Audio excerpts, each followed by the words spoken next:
இன்னைக்கு அமுதா சமையல்ல கேரளா ஸ்டைல் பாசிப்பருப்பு பாயசம், அதாவது சிறுபயிறு பிரதமன் எப்படி செய்யலான்னு தெரிஞ்சுக்கலாம் வாங்க. முதல்ல 1/2 கிலோ பாசிப்பருப்பை வாணலியில போட்டு லேசா கலர் மாறுற வரைக்கும் வறுத்து பிளேட்ல தட்டி அதை நல்லா கழுவி குக்கர்ல வச்சு 3 மடங்கு தண்ணி சேர்த்து 3 விசில் விட்டு எடுத்துக்கணும். 3/4 கிலோ வெல்லத்துல 1 கப் தண்ணி விட்டு பாகாக்கி அதையும் வடிகட்டி எடுத்து வச்சுக்கணும்.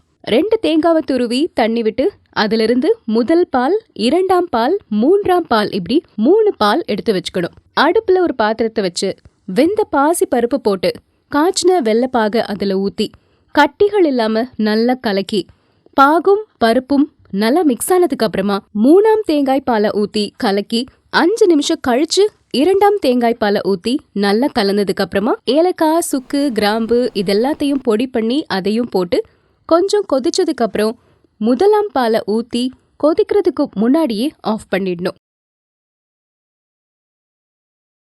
ஒரு பேன்ல நெய் ஊத்தி நறுக்குன தேங்காய் துண்டுகளை போட்டு வறுத்து முந்திரி, கிஸ்மிஸ் எல்லாம் போட்டு சிவக்க வெந்ததுக்கு அப்புறமா பாயாசத்துல கொட்டி கிளறுனா சுவையான பாயாசம் தயாராகிரும். பாலும் தெளித்தேனும் பாகும் பருப்பும் இவை 4ம் கலந்துனக்கு நான் தருவேன் அப்படின்னு இந்த பாயாசத்தை கொடுத்துதான் வேண்டியிருப்பாங்களோ. பழத்தோட பாயசம் கலந்து சாப்பிடும்போது ஆஹா, அமிர்தம் மாதிரி இருக்கும். நீங்களும் வீட்ல செஞ்சு சாப்பிட்டு பாருங்க. டேஸ்ட் எப்படி இருந்துச்சுன்னு கமெண்ட்ஸ்ல சொல்லுங்க. இதே மாதிரி சுவையான நிறைய சமையலுக்கு அமுதா சமையலை சப்ஸ்கிரைப் பண்ணுங்க.